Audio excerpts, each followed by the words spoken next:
Hey everyone, Vic right here. Quality of life features are constantly being added to Final Fantasy XIV.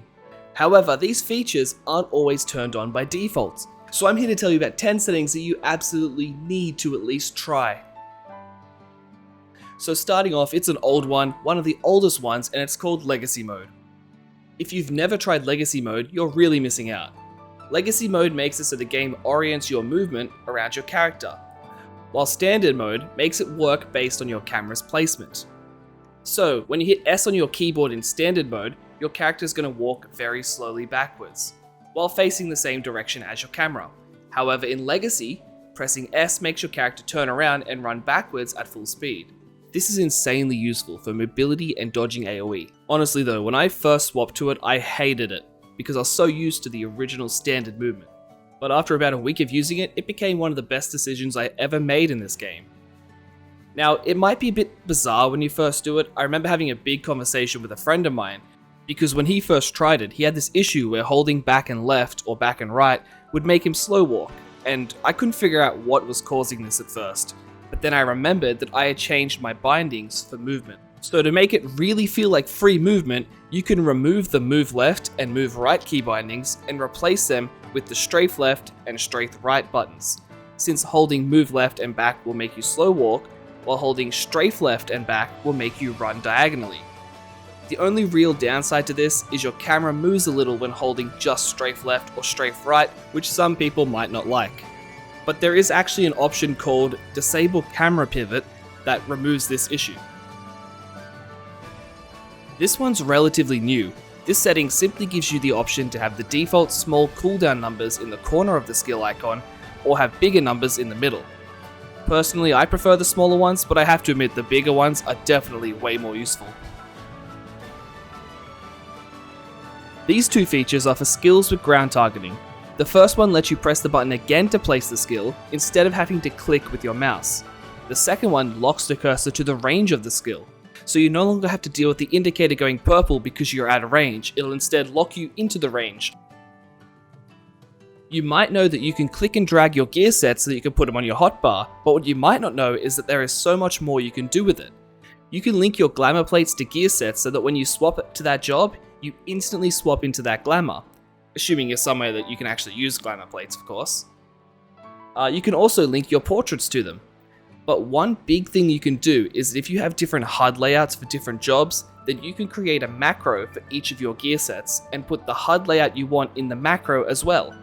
Since you can also have different icons, you can also do something like this, which will have the job stone as the icon, and when I click it, it'll change my job, my glamour plate, my HUD layout, my portrait, and my title all in one. Speaking of HUDs, in your HUD layout, you can click on your status info bar and then use this gear here, and you'll have a bunch of options letting you split up what buffs show up where. This will let you customize how things show up to your liking.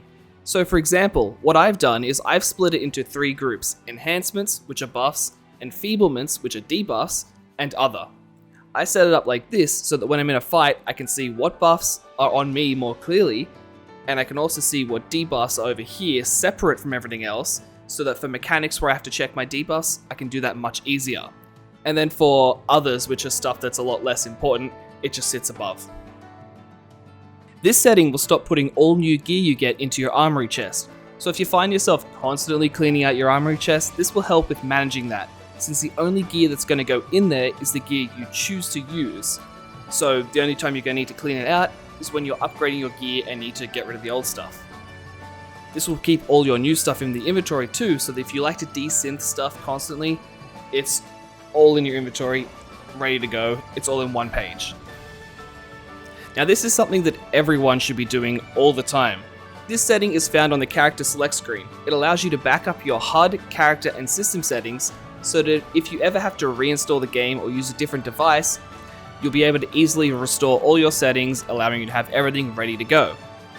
I recently tried to copy over all my settings to an alt character, and I accidentally made a mistake with the backup I made, which caused me to lose a year's worth of changes I made to my settings for my main character, which is very annoying, and I wish that I had been using this feature more often, because if I had, it would have saved me hours and hours of trying to get things to where they were before and giving up and not even having half my new changes.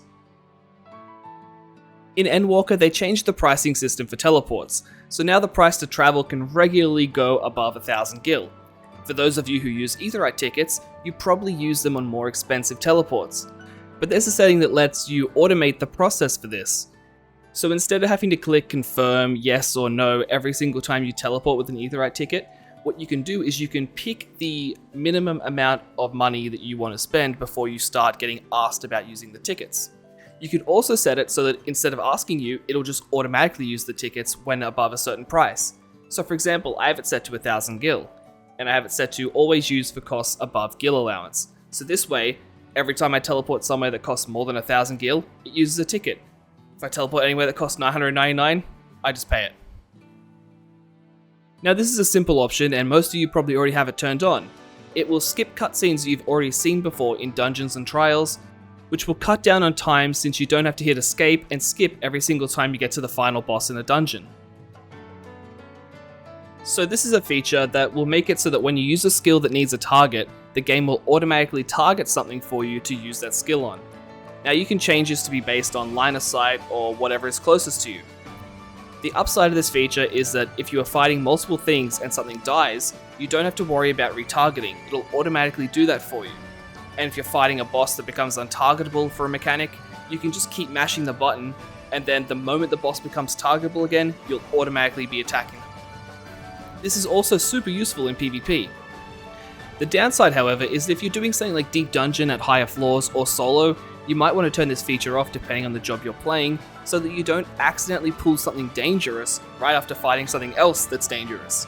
But outside of that scenario, this is a fantastic setting. And that's 10 quality of life features I think you should check out. Let me know below what quality of life features you like to use in game. Thank you all for watching, and I'll see you all next time.